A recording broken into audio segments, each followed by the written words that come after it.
All right, friends, it's our 2-minute warning. So, yeah, already. Here we go. Yeah, well, don't get me started on that, but yes, it's off.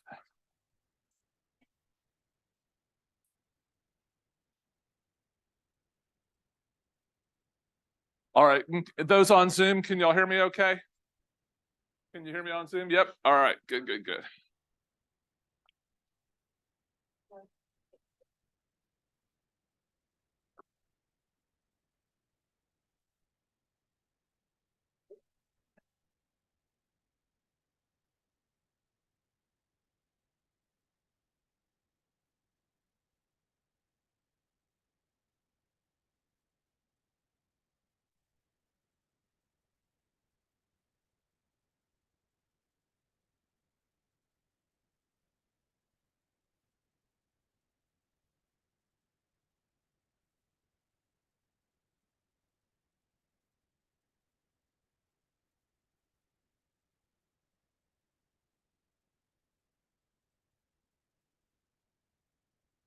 All right.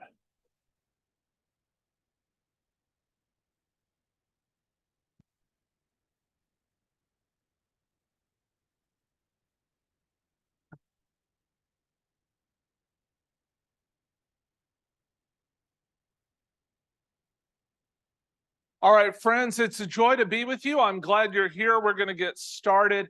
Oh, I hear the warmth of conversation on this cold, blustery morning, and everybody wanting to talk and chat because indeed the seasons have changed. So it's good to be here with you. I want to kind of visit with you about what we're going to do today. I'm going to remind you of some upcoming events. We'll say a prayer. We're going to jump in to today's study. As bad as it was last week, trying to make a love story out of Samson, where there were foxes lighting fire to people's stores and wares, thousands of people being killed, and all of that went on there. That was kind of the anti-love story to make you know what a real love story is, and so y'all really bought into that, and it was wonderful to hear. But now what we're going to do is we're going to go to well, frankly, it's a whole lot about love and not much of a story, which is Song of Solomon's. I want you to know Song of Songs will probably make some of you blush, and that's okay. Okay, I'll break it down for you and explain it to you. But there's going to be a point at about slide 11 where I'm going to start kind of reading the text and talking through it. I may not cover every point on the slide, but I want you to hear this amazing song and its lyrics and let that kind of shape and allow you to have that information as we kind of read it. So I am very excited about today and what we're bringing to a close here. So as we look at what's kind of going on in this enduring passion of God, we'll go to the next slide. And I want you to see the upcoming events that we've got. I want to remind you that this is the, can we go to slide 2? That this is the last kind of one of these that we have. And coming around the corner here, part of that is due to the schedule we have. We have on November 5th, I want to remind you, set your clocks back. It is daylight savings time coming up. We've got All Saints Sunday. There's also a grief share lunch. And some people have asked, who's invited to that? We sent special invitations to everyone who's lost a loved one who was a member of the church this year to let them know that that's available to them. But it's also for anyone else who's lost anyone ever. And if you're looking for help in this season of how to navigate those emotions of grief and loss, this lunch will be a blessing to you. So I hope you'll sign up and make a time for that. You can sign up, I've been told now, all the way to the day of. So we would want to know you're coming, but you can still sign up for that. We also have blessing of the animals. So bring your pets. We even do reptiles and insects and other things too. Then poor Jennifer Grow will have to do those. Whoever was new on staff is the one that has to do those. But no, we do that. Have fun. Additionally, I wanted to just I don't want you to kind of miss what we're doing between now and our next gathering. We do have the Adult Sunday School Assembly, Finding Warmth, the Religion of the Heart in the United Methodist Tradition, talking about the joy in United Methodism and the blessing it brings, coming up on the 12th. That evening, there's also an in-person year-end celebration, and you're all invited to that in the Journey Worship Center. Next slide. Looking ahead, we'll have an Advent study that will, part of why we were kind of bringing this down. Well, also too, last year, attendance really fell off in November. And so we decided this November instead, give Pastor Brad a little break so I can get through all my meetings and responsibilities. And then what we'll do is we'll come back together during the Advent season. And so in Advent, we'll get together for the first 3 Wednesdays of Advent. That 4th Wednesday of Advent, I still want to get together with you, but I want you to be at Traveler's Eve, because I'm going to be there at that service, celebrating that at that time. And so that will happen then on the 20th. And then you see the Christmas Eve worship services are there and listed for you. I just wanted you to have those for those that are looking forward and planning with family. Next slide. And then I just wanted to remind you that also too, we'll get back together in January, starting on the 17th, and we'll be doing the Gospel of Mark. That's going to follow along with the sermon series, and so we'll be in parallel there, and we'll be going deep dive into the parts of Mark we're reading while we're doing that. Additionally, at that same time, we are looking at doing another 90 days through the Bible, where we'll read about 85% of the Bible in the first 90 days of the new year. And so as we do that, we're going to go along in parallel with the Gospel of Mark. Okay. All right. And then let's see. Yeah. And like we always do, 10 a.m., 6:30 p.m. in Zoom. All right. Next slide. All right. We're going to start in a word of prayer. And this prayer I want to use to frame kind of our discussion about the Song of Songs. The Song of Songs is in our Bible primarily because it speaks about the union between two becoming one. And the Christians of the earliest traditions have seen it as a very essential book of faith because it speaks about the love between God through Jesus Christ as the bridegroom with God's church, that's us, the people of God, as the bride, and the yearning for the consummation between the two. And this, my friends, is kind of best seen in a hymn of the church that I hope you know and love, but I'm going to pray the 1st and 5th stanzas of it with you right now. It's called The Church's One Foundation. Let us pray. The church's one foundation is Jesus Christ, her Lord.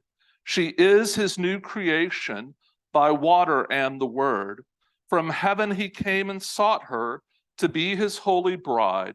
With his own blood he bought her, and for her life he died. Yet she on earth hath union with God the three in one, and mystic sweet communion with those whose rest is won. O happy ones and holy, Lord, give us grace that we, like them the meek and lowly, on high may dwell with thee. Amen. Isn't that beautiful imagery? I think it's so just kind of there at the heart of who we are. And yet, how many of you have actually read through the Song of Songs? Anybody? A few? We got a few? Right? So why? I mean, how many of you have heard a good sermon on the Song of Songs? What, never? Yeah, why? What do you think? Because pastors would blush trying to talk about it. Okay, do we have anybody in junior high in here? Do we have any children? Okay, anyone who cannot contain their lustful and evil thoughts?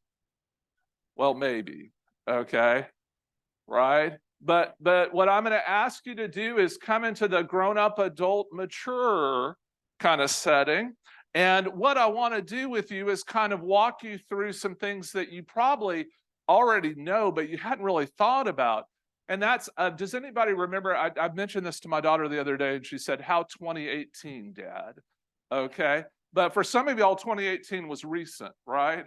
Do y'all remember when they had all on TV about YouTube and everywhere, you would see these people who were getting married and they danced down the aisle and that everybody in it was dancing in it and it was like a big show production? Anybody remember that, or am I just speaking out of my head, right? Have any of you said specific words at a wedding, right? Dearly beloved, we gather here in the sight of Almighty God to join together in holy matrimony. Anybody heard the liturgy? Right? We say specific words. Now, if you bring those two together, dancing bride and groom and wedding party, and a liturgy or specific words you say in that moment because they have meaning, you have then the Song of Songs. Okay, what the Song of Songs is a song that was sang at about harvest time, about this time of year, when men and women after the harvest, because then the man could afford the dowry, would get married, and they sang out these songs of yearning to each other. There were friends around that had parts, and they all did it in kind of a classic way. And so I want you to kind of see that with it. So let's look a little bit about how it's more love than story. And next slide. The Hebrew verses that are translated can mean Solomon, by Solomon, about Solomon, themes attributed to Solomon. The funny part or punny part is it's Samalikase. Like, and when you say it like that, right? Did you hear how it sounds like kissing, right? It's an onomatopoeia. It sounds like what it's describing, and it's meant to have a little comic to it, okay? So even the title sounds like what it's going to talk to you about, right? So if you don't like talking about kissing, now leave now, right? Because there's going to be a whole lot of it. All right. Additionally, because it has references to Solomon, it's often attributed, and that's why sometimes you're going to see it called the Song of Solomon, or a song kind of from Solomon, or Song of Songs. Its own title in Hebrew, it says the way King of Kings says, it calls itself Song of Songs. So it's the equivalent of saying, friends, I want you to sit down and hear the best song ever written. So anybody know David Allan Coe? He's a country western musician, and he said his friend had not written him the best country and western song, and I told him that because it didn't talk about mama, trains, or getting, well, what I can't talk about, getting drunk, right? And so he said his friend then sat down and wrote this last verse, and I'll sing it for you here. He had indeed written the perfect. It's that kind of statement. This is the perfect song, the best song is what it claims to be. Okay? So how has this song or extended poem been translated in other times or understood? Next slide. As we kind of go, how has it been interpreted? First of all, literally, it is just what it says it is. People singing in this dance back and forth and going through the ritual of preparing for a wedding, right? Ancient festivals, song at harvest. But in the rabbinic tradition, it became an allegory, a kind of a story that had other meaning, so that the symbols in it mean something slightly different than what they seem on their face. And it was a symbol of God's love for God's unique people, right? For the Hebrews, the Jewish people who kept the covenant, okay? And this became a very early and all the way through the rabbinic tradition, an important facet of this hymn. The early Christian tradition, of course, took that and saw it as an allegory of Christ and the church. And this happens immediately within a generation of Jesus. Paul writes, right, that he's talking about, should you stay chaste as he is chaste? He says, no, some of you can't do that, so you should get married so that you have that able to be navigated. But remember that your marriage symbolizes something larger, and here I'm talking about the marriage between Jesus and his church. Also in the book of Revelation, John of Patmos is going to write about this extensively, about the new creation and the new bride. The lyrics, again, from both are what was picked up in the church's One Foundation as a hymn. So the imagery of a wedding feast being that eternal place of heaven, that consummation of joy, and thank God it's when we're young, right? Right, it's right at the wedding feast. That's in that culture, it happens in a narrow time frame. It's not like in our culture where people get married at all ages. For them, marriage happens in a small window of cultural expectation. But at that perfect time, in the best moment of most people's life, that's when they want you to focus on eternity being like. Kind of cool, right? So how should we interpret the song? As we kind of go through our interpretation on the next slide, we'll kind of walk through like, what should we do? Well, I think we've got to basically interpret the song as, well, yes. Like, we're smart enough to know that we should take it literally and read what it says. We should take it allegorically and understand the deeper meaning. I certainly want to appeal to the Christian tradition in it. And then I want to also be reminded of the beauty of ancient poetry, because unlike at the times previously, a lot of the literature from Egypt, from Mesopotamia, as well as the Hittite literature has all been lost. It's been recovered in the last 150 to 200 years. And so we have a much better context to put this song in than anybody previously. And I believe that we can find the Spirit of God in all of it.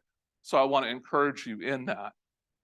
Well, so then in our next slide, slide 9, we talk about Origen and his kind of commentary on the Song of Songs. I went out and for preparation for today, I reread that commentary and went through it, and hit 2 little sermons he has at the end of it in the translation I saw.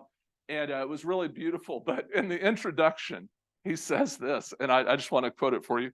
I advise and counsel everyone who is not yet rid of the vexations of flesh and blood and has not ceased to feel the passion of their bodily nature to refrain completely from reading this little book and the things that will be said about it. And then he gives this aside. For they say that with the Hebrews also care is taken to allow no one to hold this book in their hands who has not reached a full and ripe age. Okay, so don't even hold this book in your hands if you're not mature enough to read it, okay? If you're not going to have to make junior high jokes, okay? All right, so if anybody needs to beg out now, now's the time. Doesn't that make you want to read it? Yeah, right? I mean, if the teenagers knew what was in the Bible, they would all be trying to read this stuff. It's fascinating.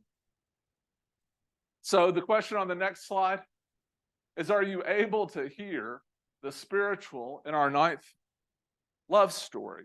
You're going to hear a lot of love, and some of it will be in some graphic detail that doesn't make sense. We don't get quite as, let's say, catalogic.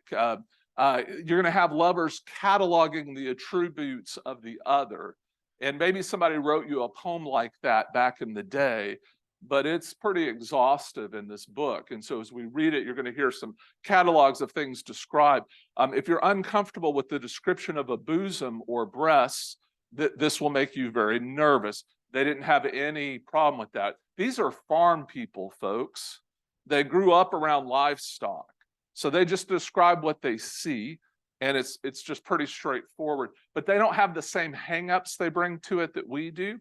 And the reason I'm going to share all of it with you, and we're just going to kind of read through it, is because I do want you to see the kind of blessing of God's yearning in it, and I hope you'll take that. So as we jump off in slide 11, I'm just going to start reading with you. And here we're going to go to verse 1, chapter 1, verse 1. And it's the Song of Songs, which is Solomon's, okay? And here it's an onomatopoeia. It sounds like what it describes, as I mentioned. And it's also, again, a simple way of saying the best song, kind of like Kings of Kings. And then in slide 12, she's going to say this is a bride. And in here, she's still affianced. He's not there yet. It's the bride at the beginning of the wedding ceremony. Let him kiss me with the kisses of his mouth, for your love is better than wine. Your anointing oils are fragrant. Your name is perfume poured out. Therefore the maidens love you. Draw me after you. Let us make haste. The king has brought me into his chambers. We will exult and rejoice in you. We will extol your love more than wine. Rightly do they love you.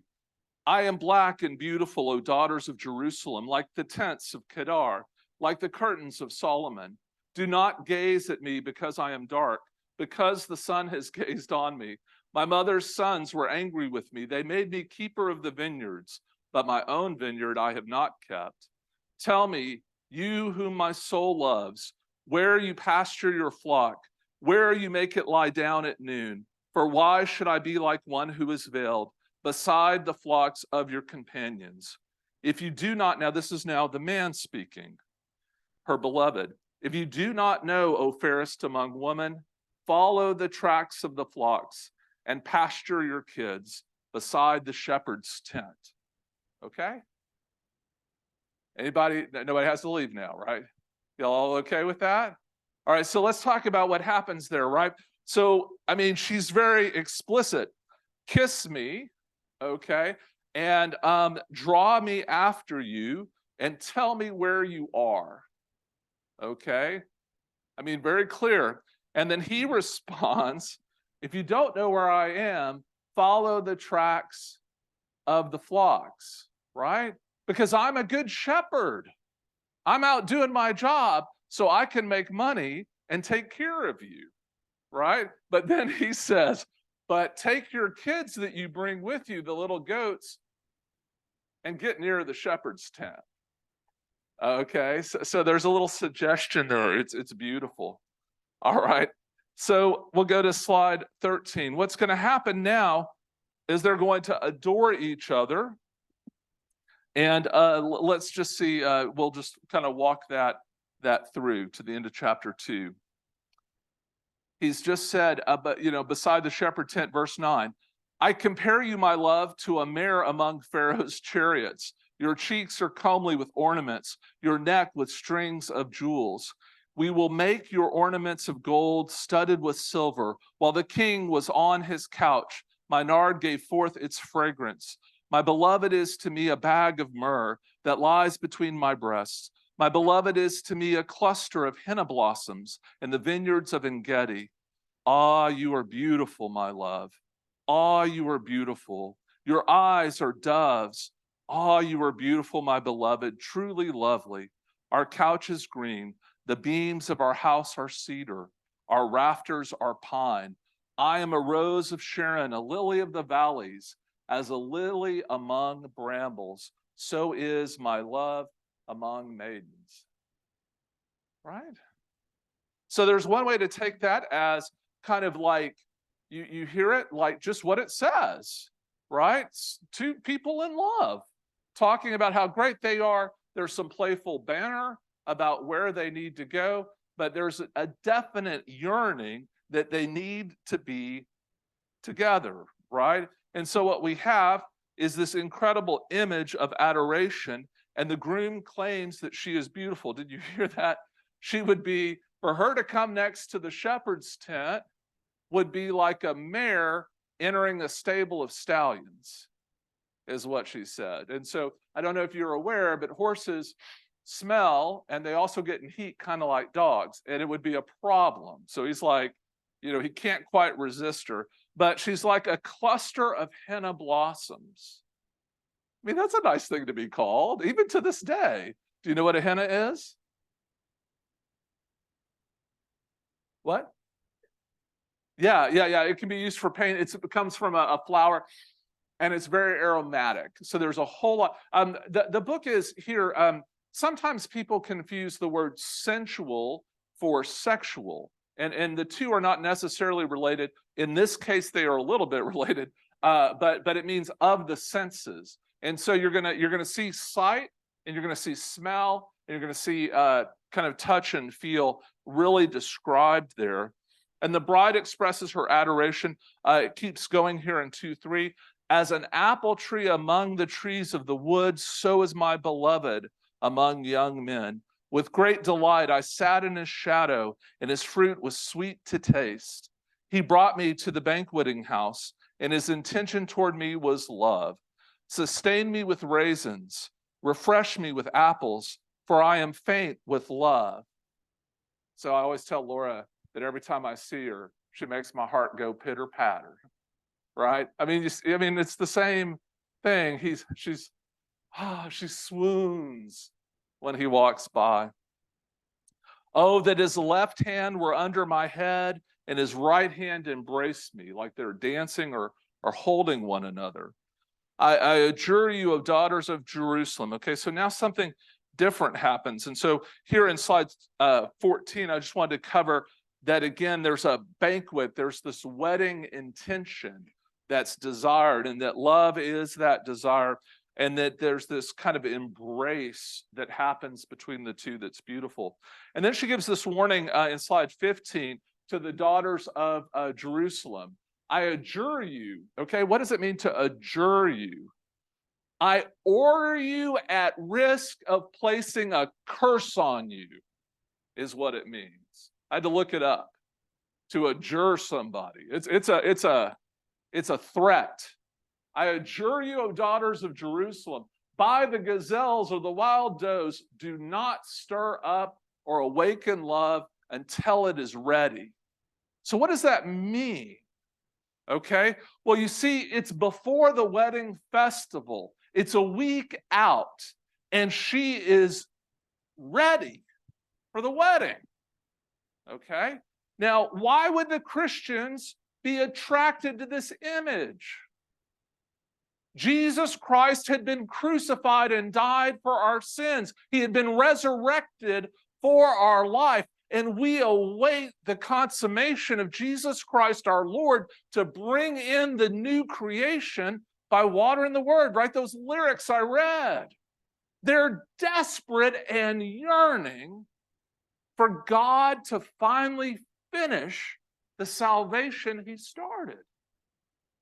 Even more so than a bride on the eve or week of her wedding.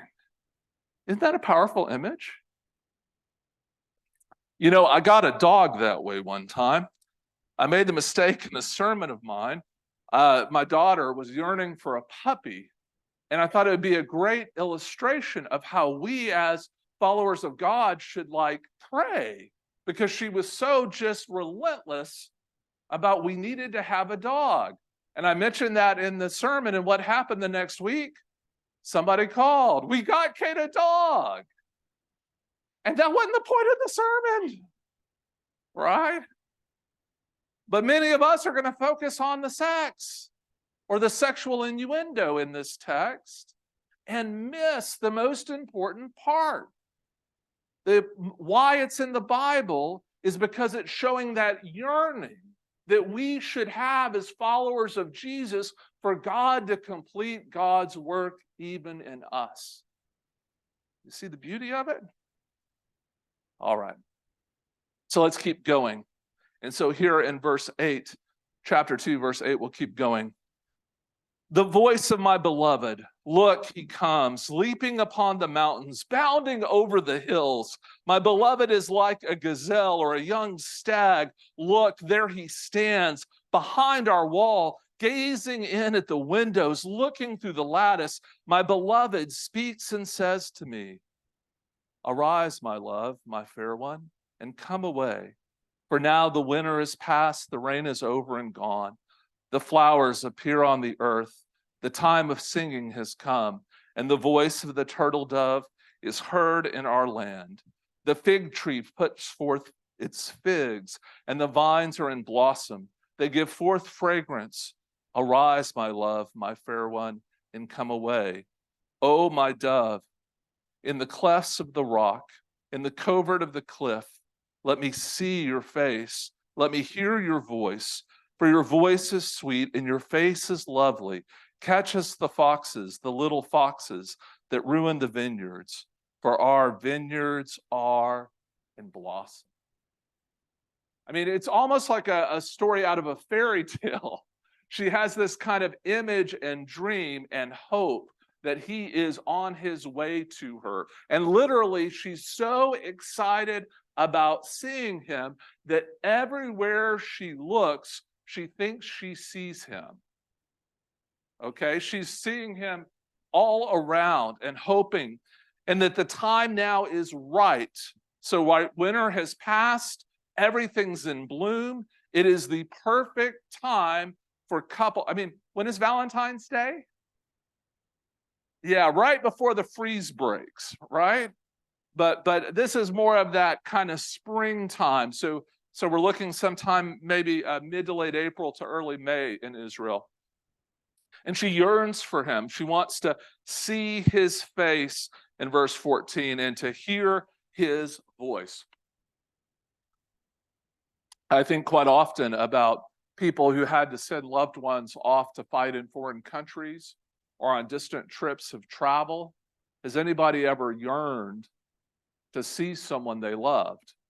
Maybe it was a spouse, maybe it was a child returning from someplace. How many of y'all have waited for grandchildren? Anybody? My grandmother used to, I think, hurt her nose looking at the window every time she thought she saw one of us coming, because she certainly made us feel like that when we got there. That blessing of yearning is something we don't think about. And it's there. And then in 3:1, it says, upon my bed at night, I sought him who my soul loves. I sought him, but found him not. Like she literally rolls over in bed and she's thinking about them being married, and she calls out for him by name, and he's not there. He gave no answer. And in verse 2, I will rise now and go about the city, in the streets and in the squares. I will seek him whom my soul loves. And she goes searching around town to see if she can find him. I sought him, but found him not. The sentinels, right? The guards, the police, they found me because I was out looking in every nook and cranny, and they're like, hey, what you doing? You know, and they check on her. And have you seen him whom my soul loves? She says. Scarcely had I passed them when I found him whom my soul loves. I held him and would not let him go until I brought him into my mother's house and into the chamber of her that conceived me. I adjure you. And now she's going to go back to adjuring. So let's take a look at slide 18. You know, I order you at threat of cursing you if you don't do this, O daughters of Jerusalem, by the gazelles of the gazelles and wild. Have we heard this before? Yeah, it was the same verse again. It's a refrain in a song, right? I'm so sorry I don't know the verse. I had to sing it because I would sing it for you. But it's a refrain in a song, right? And so it would be sung, but it keeps telling you, it's not time yet, right? Y'all know the story of the three little pigs, right? Huff and you puff and you huff and you puff and you, the second one. And the third one, what happens? It was built of brick, so it doesn't blow down, right? Wait for it, okay? So that's two. So get ready, it's going to happen again. So the groom and his party approach now. So we're told in 3:6. What is that coming up from the wilderness? Like a column of smoke perfumed with myrrh and frankincense. And there's gold in the gold, frankincense, and myrrh. Have we heard that anywhere? I wonder why the Christians like this story. You see the connection, right? Look, it is the litter of Solomon. Around it are 60 mighty men of the mighty men of Israel, all equipped with swords and expert in war. Because, you know, that's romantic. Honey, can you bring the tank a little closer? I mean, it's kind of different here. Each with his sword at his thigh because of alarms by night. King Solomon made himself a palanquin from the wood of Lebanon. That's kind of something to lay out on and sit, kind of like a little couch in the litter. He made its posts of silver, its back of gold, its seats of purple. If you want to look in the back of half of Kings, you can see how rich he is, okay? The other thing, too, about King Solomon, how many wives? Yeah, just over 200. How many concubines? Thousands, right? Too many, right? Its interior was inlaid with love. Daughters of Jerusalem come out, right? And then now you get this slightly different. We kind of break the cycle. So we'll go to slide 20. Daughters of Jerusalem come out. Look, O daughters of Zion, which is the hill that's in Jerusalem. At King Solomon, at the crown with which his mother crowned him on the day of his wedding, on the day of the gladness of his heart. Okay. The thing I want to kind of show you here is, irrespective of whether or not this is talking about, the princess from Sheba down from Ethiopia that he has relationship, she comes and sees him back and forth, or whether or not it's the Pharaoh's daughter who he also marries, or whether or not it's one of the hundreds of other women for political alliance he marries that's being talked about in the song. The reason they're singing this song is somewhat the same reason we use the wedding liturgy we do unto this day in the United Methodist Church. It's because it's the liturgy of the Book of England in Common Prayer that was used by the couples that were royal who got married. And so everyone else in the land, guess what they used when they got married? Right? That song or liturgy from the royals. So it's something that I know it sounds foreign to us. Like, why are people who aren't Solomon singing this song, right, or aren't kin to him?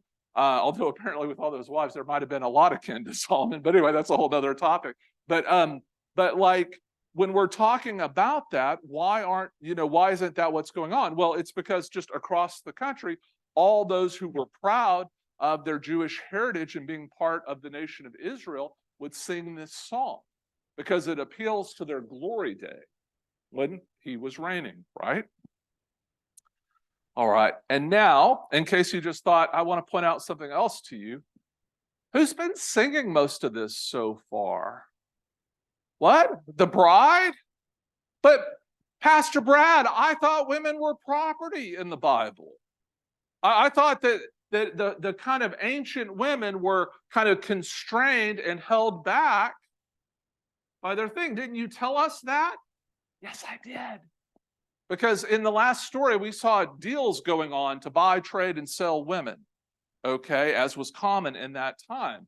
What's so beautiful about the Song of Songs, and why I think it needs to kind of come back in, parts of it need to come back in to our understanding and preaching. It is the first woman we've read about with absolute agency, a person who's willing to not feel guilty about her own will or desire, and who's speaking out loud and commanding other things to happen. You don't get that anywhere else in the Old Testament. There's two places, but I can show you those two. But I'm just saying it's very rare and unusual. There's also reciprocity. There are two people who are seen as equals, two parts of the same whole, so that when Paul later will talk about love and respect, but that both submit to each other out of a reverence for Christ, that kind of concept is already there in the Jewish tradition of the wedding festival. It's going to change everything. In fact, I'd go so far to say there's not going to be women's rights later without it. So it's a huge deal that it's there. So I just want to point that out to you. And it should be there. It should be more equitable. I do think, I hope I've been really, really clear that when I describe stories to you the way they're written, I wasn't saying that's the way they should be, right? Did I make that clear? Okay, I see some heads nod. Okay. So it's really, to me, that really kind of jumped out at me compared to the other stories that we were looking at, especially Genesis, and then again throughout the whole Judges cycle as an example. So now the groom in chapter 4 describes her beauty. The bride's beauty. How beautiful you are, my love. How very beautiful. Your eyes are like doves. And I still can't quite figure that one out. I don't think they're talking about the whole dove. I think they're talking about the facial feature of a dove that goes with like a long kind of slanted back head. And so that for some reason they like those kind of, think here like if you've seen Egyptian hieroglyphics, they like Egyptian eyes, okay? And who was that actor? He played in Funny Girl. Omar Sharif. Yeah, apparently a lot of women like the Egyptian eyes too, right? So that's a whole nother. Your eyes are doves behind your veil. Your hair is like a flock of goats. You can't make this stuff up. Moving down the slopes of Gilead, a big kind of mountain plain there. Your teeth are like a flock of shorn ewes that have come up from washing, all of which bear twins, and not one of them is bereaved. Okay, so what she's saying, he's happy because she's got all her teeth, and each one on the top has one on the bottom. Because as you can imagine, before the day of dentists and fluoride, there was a lot of need for dental care, okay? Your lips are like a crimson thread. We still like red lips today. How many of you apply lipstick? Anybody? Right? And your mouth is lovely. Your cheeks are like halves of a pomegranate behind your veil. Because why is she veiled? Not because Jewish women had to be veiled at all times. They don't. She's getting married. That's the expectation, right? That she's going to be wed. Your neck is like the Tower of David. Now, this one I don't really understand. Like the Tower of David, built in courses. On it hang 1,000 bucklers, all of them shielded of warriors. Okay, and so here I think he's talking about the gold. She has lots of gold chains around her, so she's obviously very wealthy. Your two breasts are like two fawns, twins of gazelles that feed among the lilies today. Dudes, don't talk about women's breasts. They don't like that. Okay, just so you know. Until the day breathes and the shadow flee, here in verse 6, I will hasten to the mountain of myrrh and the hill of frankincense. You are altogether beautiful, my love. There is no flaw in you. Right? Now, that may be what she wants him to say, but friends, that's not true, right? But it's a beautiful poetic kind of thing. This is a little bit above like modern trap music, okay? It's even beyond Billy Joel's. There's something in the way you move me, like no, like there's those kind of songs. It's a pretty good one, but it keeps going. Now, as she has imagined her life with him, he's now going to imagine his life with her, right? And it's quite, I think, quite beautiful.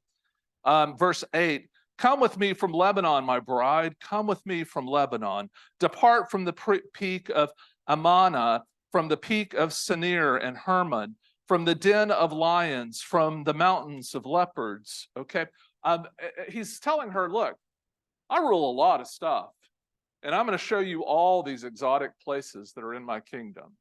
I mean, isn't that cool? Hey, babe, get your passport ready. We're going to travel. All right. For some women, that's still romantic until this day. You have ravished my heart, my sister, my bride. You have ravished my heart with a glance of your eyes, with one jewel of your necklace. Now, here, some of you are going to say, sister, right? This isn't Star Wars. This isn't Luke kissing Leia, right? I mean, that's kind of bad. Yeah, absolutely. That's not what this is. If you go back, I mentioned earlier the importance of the recovery of a lot of ancient Near East literature, especially in Egyptian literature. That reference of sister, think of it more like a soul song.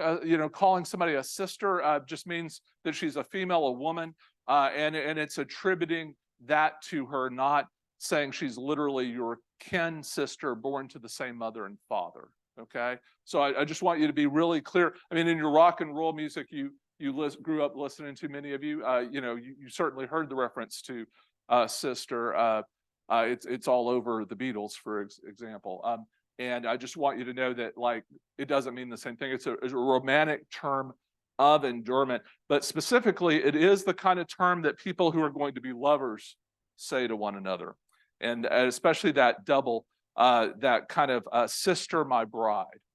Because here the word there that's translated as bride, that's a little bit generous in taking the Christian interpretation and putting it on it. It also means lover, or a person I'm amorous or in love with as well in Hebrew. Verse 10 keeps going. How sweet is your love, my sister, my bride. How much better is your love than wine. Have we heard that before? Right? So he's echoing what she said. Friends, if you're trying to woo someone else, let me just recommend, if they give you a compliment them back. Now, don't make stuff up, but do reciprocate, right?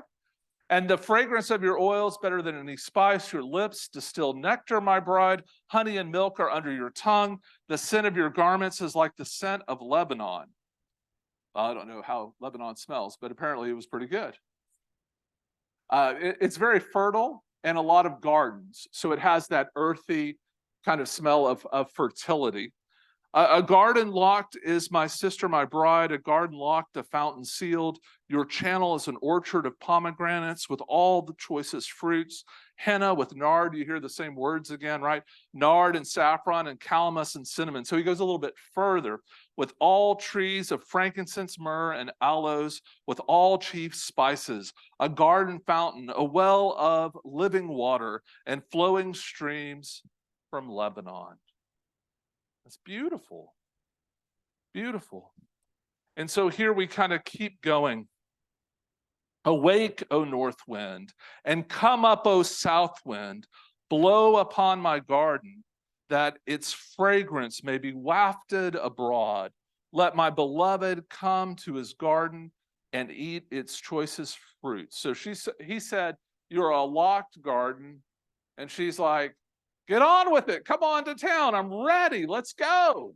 Let the party start. All right. And then it continues now in verse 5. I come to my garden, my sister, my bride. I gather my myrrh with my spice. I eat my honeycomb with my honey. I drink my wine with my milk.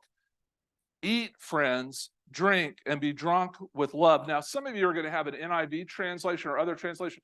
Any translations, REB will have this as well, that thinks there's a group of friends or a chorus of the party goers there. They're going to be singing out this, eat, friends, drink, and be drunk with love, because they're like, we're ready for the party to start.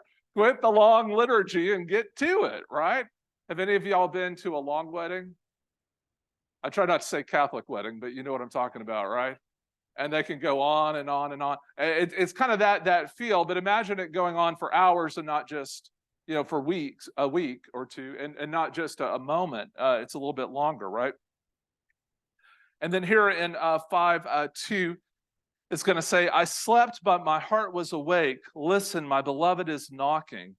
Open to me, my sister, my love. Okay, so there's going to be a conversation that goes back and forth here. The NRSV, and I'm sorry, I love the NRSV, but boy, they really got the translation on this wrong. And I had to go back and look it up in Hebrew and kind of work through it. But I'm going to read it a little bit the way I think it should be, right? It said, I slept, but my heart was awake. So you get that same image. Remember this happened before, right? It was night. She was in her bed. She was rolling around. Now you have her rolling around again, and she hears her lover, her beloved, the husband, is knocking on the door. Open to me, my sister, my love, my dove, my perfect one, for my head is wet with dew and my locks with the drops of the night. So he's kind of gone around the wedding feast and he's made it to her door. Because kids were kids back then. Y'all thought y'all invented it. You didn't realize kids were kids back then too, right? And so they're trying to rendezvous a little early. And he says, I had put off my garment. How could I put it on again? I bathed my feet. How could I? So my beloved thrust, and here it says, thrust his hand into the opening, and my inmost being yearned for him. Okay, there is a double entendre with any lock and key. But the Hebrew words here are, he puts his hand to unlock the door. And so I just want you to know that although the NRSV goes ahead and takes it in the raciest possible way to make it a little more seductive, this is actually the guy's trying to open the door, right? Now, why is that going to be important to a Christian? right? Have you heard an image that comes much later in Scripture? Where is Jesus? Why? He's the bridegroom. He's the groom. He is ready to get married. He cannot wait for you to come to your senses and realize all that God can have for you in your life. Like, do you see it? All right, anyway, so it keeps going. I rose to open to my beloved, and my hands dripped with myrrh. So she doesn't have, she goes through that, she gets ready, she gets everything on, she goes to the door, and when she gets there, it says in verse 6, I opened to my beloved, but my beloved had turned and was gone. My soul failed me when he spoke. I sought him, but did not find him. I called him, but he gave no answer. Right? She waited too long to respond. Okay? And so, making their rounds in the city, the sentinels found me. Like this time, she goes searching, but the sentinels find her just failing. They beat me, they wounded me, they took away my mantle, those sentinels of the walls. I adjure you, and here you get this again. I adjure you, O daughters of Jerusalem, if you find my beloved, tell him this, I am faint with love. Right? She missed her chance.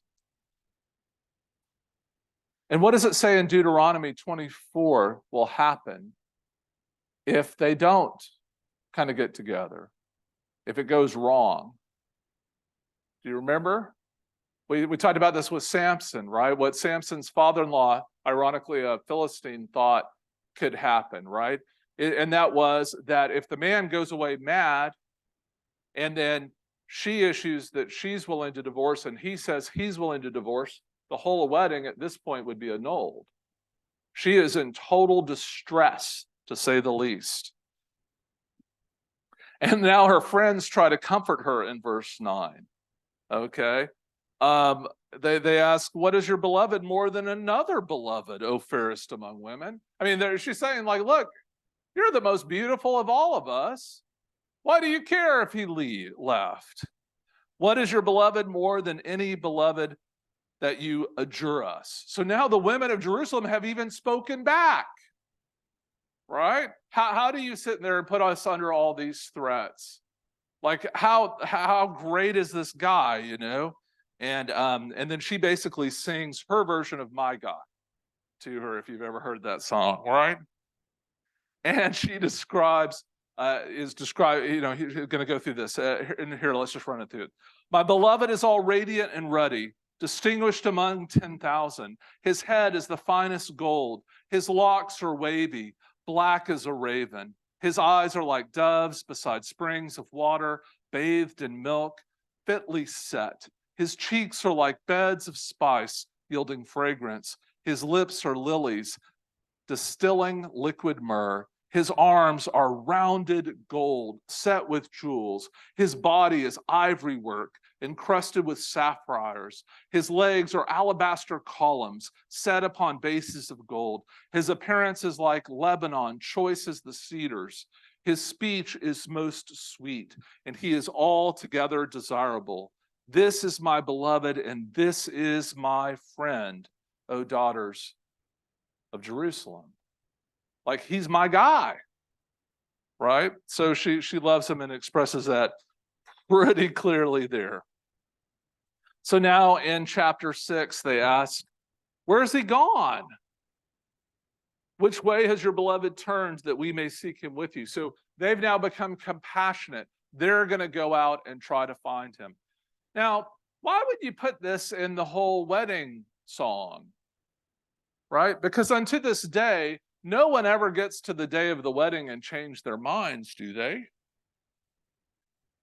Like, you understand, like that's why this part is in here, right? Trying to make sure nobody has any shotguns, right? Nobody's having to get married. They're choosing to do that. And so now let's continue. We're going to go through chapter 6. Where is your beloved gone? Verse 2, my beloved has gone down to the garden, to the bed of. So he's just pasturing his flock. He's doing what he should. She reminds him, I am my beloved, and he is mine. And then she goes on to say, you are beautiful as Tirzah, my love.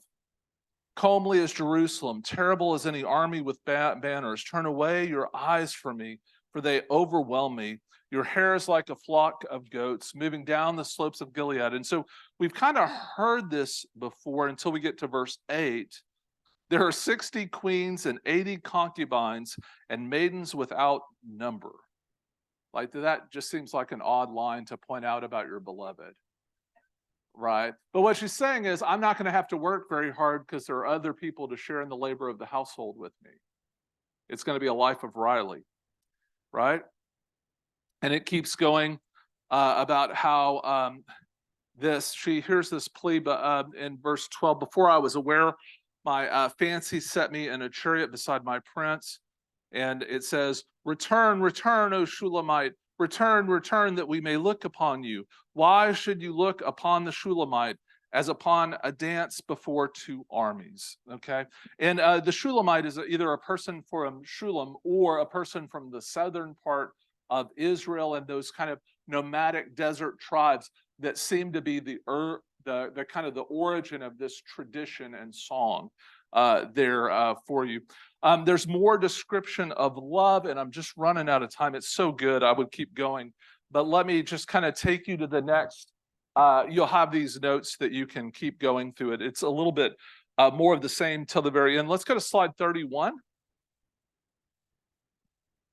The bride speaks again and reminds them, I adjure you, O daughters of Jerusalem, do not stir up or awaken love until it's ready. And then there's this kind of unexpected ending. And it talks about how she yearns that they would have been together for a much longer time since they were children, and how she hopes that what is coming up from the wilderness, leaning upon her beloved, under the apple tree I awaken you. And this is in 8:6. Set me as a seal upon your heart, as a seal upon your arm. For love is strong as death, passion fierce as the grave. It flashes, are flashes of fire, a raging flame. Many waters cannot quench love, neither can floods drown it. If one offered for love all the wealth of one's house, it would be utterly scorned. Think it. Seal upon my, Do you think the rabbis read that and thought, what should be sealed upon our heart? Right? It's the law of the covenant of God. Paul's going to write about this. And what Paul's going to say about these verses is that it's not the external circumcision, but the circumcision of the heart that makes a difference in the life of the believer. It's that point in which the Spirit of God indwells the soul and becomes the seal. And that happens through this yearning desire to realize that both God yearns for you and you yearn for God. And when you open the door and allow Christ to fill your heart, you are in the celebration of the wedding feast. Right? And when do we celebrate that feast? Right? At the Journey, we do it once a week. Every week they have Holy Communion. Here in the sanctuary, due to the tradition of the movement around of circuit riders, we have it once a month, where we celebrate that feast by physically celebrating elements of the feast. Holy Communion. And we enjoy that union with Christ as one. And it ends with this line in verse 14. Make haste, my beloved, and be like a gazelle or a young stag upon the mountain of spices. And indeed, may Christ make haste to return and to allow our souls that consummation of the peace forevermore. So let's look at the last slide, 34. I just want to ask you the question as you kind of reflect on this. Do you yearn for God? I know a lot of us yearn for a lot of things. We yearn for traffic to move. We yearn for family members to kind of get their life right.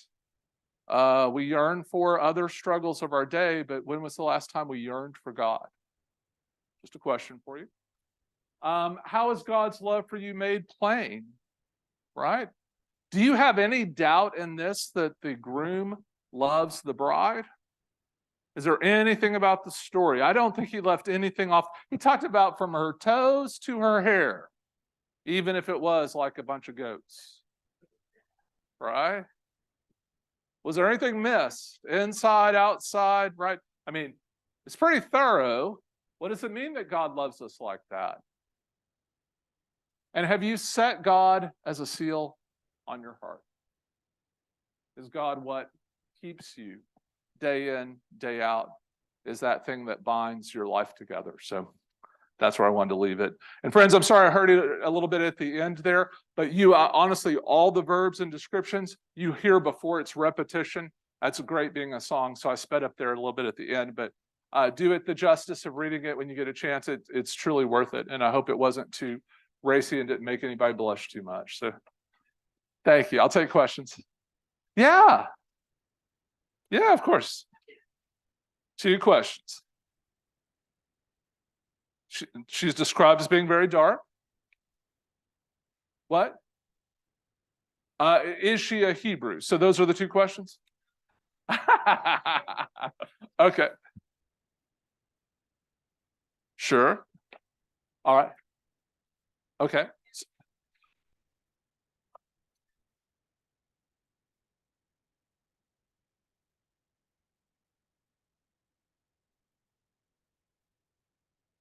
Oh, yeah, right. So let me do it in reverse order because I'm not sure I remember the first question. So I'll go backwards. No, I just let me walk through it.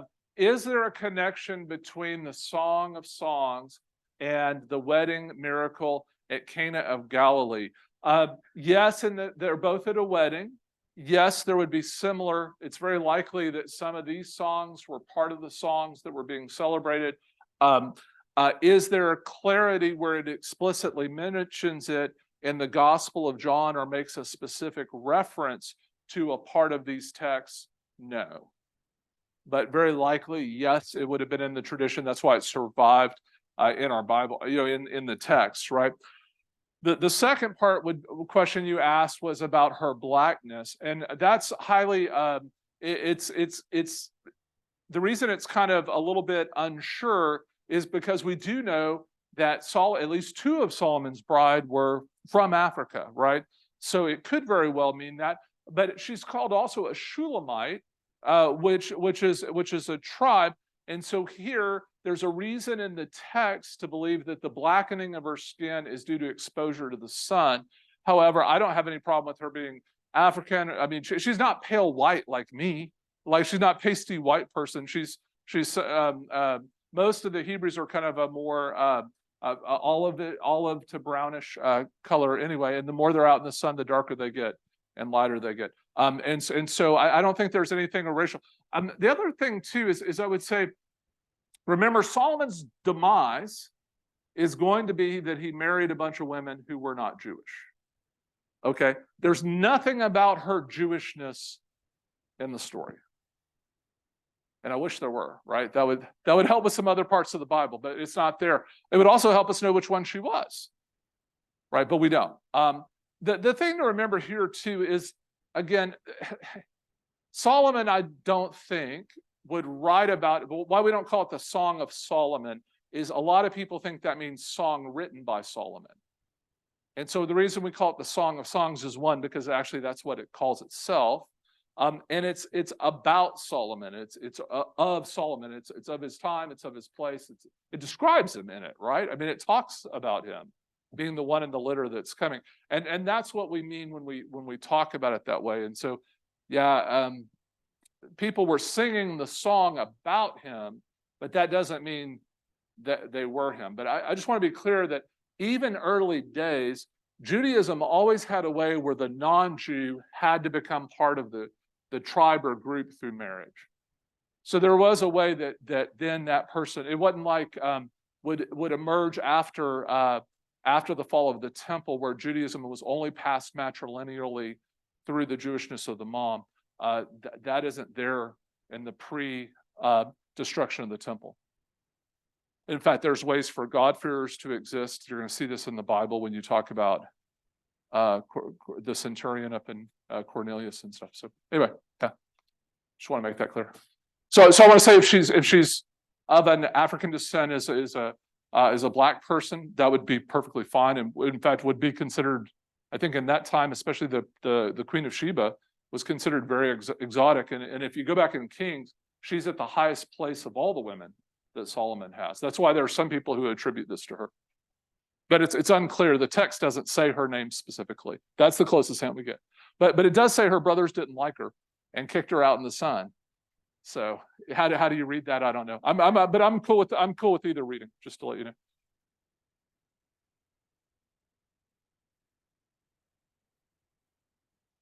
Well, and the other problem is it said she didn't tend her garden. If you don't know what that means, I don't know what to tell you. She got around before her wedding day.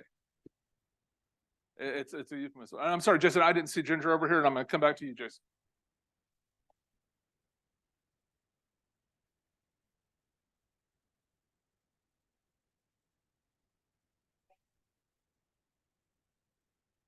Oh, the bridesmaids and the candles, yeah.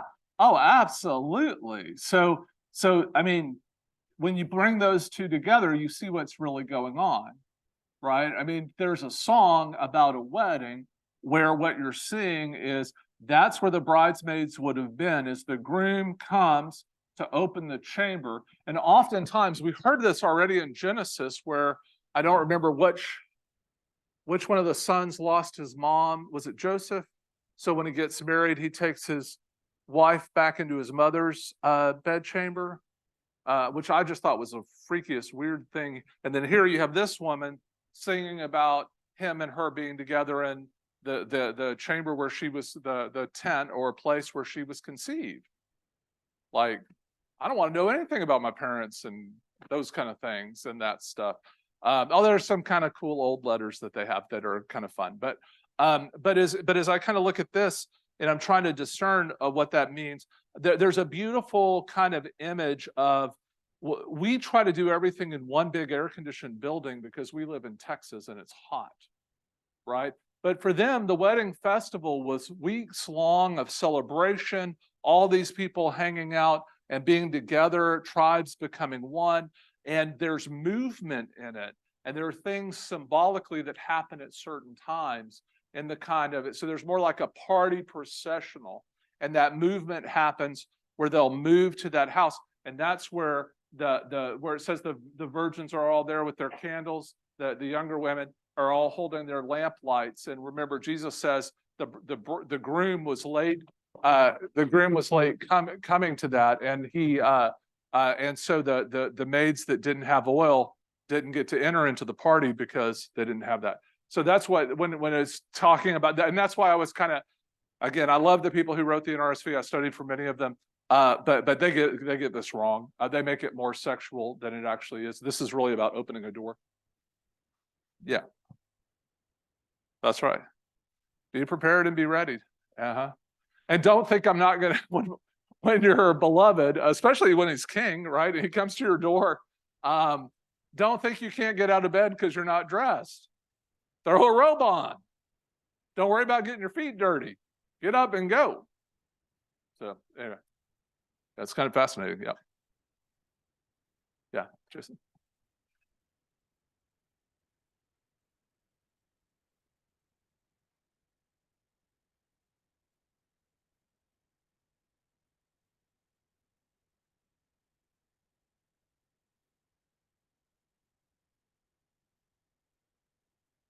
Right. Right. So there's a location, but there's it talks about his vineyard and where the vineyard's located. There's uh-huh.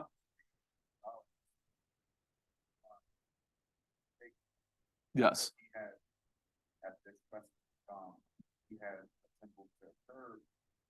Oh, right. Well, so yeah, I mean, it actually, It says that it talks about his other temple in Kings, which is part of God's beef with him. It doesn't say that in Song of Songs. All right, give me song and verse, Jason.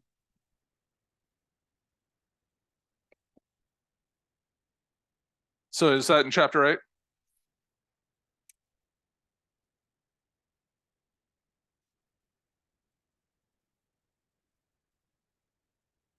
Yeah, Baal Hammon, but it said he has a vineyard there. Yours says temple in verse 11, 8:11. It's okay.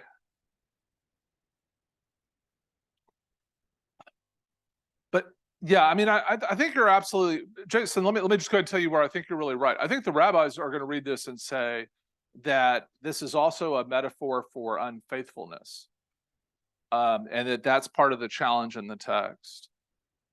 So, in all that yearning, is there actual consummation in this text?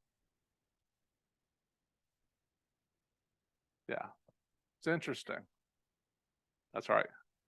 Which is why the Christians love it. Yeah. And it calls it a temple, or does it say a vineyard? Right. But a vineyard isn't a temple. Right. Now, so we do know, though, that's a metaphor because Solomon is going to build temples to false gods, and we get that in Kings, and that's going to be his downfall. Yeah, it's a location, it's a place. And it literally, Baal Haman is a place where it's usually place where Baal used to be worshipped is what it means. So he's built a temple there on the place where it used to be worshipped, which is that just means he's in trouble. That's a bad thing. Now, him having a vineyard there is better, but when there's a clear connection here in the text between minding the vineyard, keeping something pure, having something be chaste and appropriate. Yeah. Yeah. But I just find it fascinating, and there's that. It's so fascinating. I mean, the ending, especially, that it still ends with yearning, tells me that the wedding was never actually able to be consummated. Yeah, ready. Well, we do have flowers. There were some extra flowers, so if you've resisted and said, "Oh, I don't want to take flowers from someone else," you're not going to be taking them from someone else today. So if you need a flower to remind you physically of God's love, take that flower and have that. And so blessed by those. And thank you, Danny, I don't see him in here anymore, but Danny Attal, who, even with the responsibilities of his child's first Halloween, managed to get us these great costume. I still managed to get these for us. So anyway, friends, go in peace. Thank you. I'll stay and answer questions, and we'll get back together here at the end of the month. And again, I do apologize about that, but due to my schedule, I just have to have that time to prepare other stuff and get everything ready for end of year activities. But we'll be right back on cue right after Thanksgiving. Can't wait. Thank you.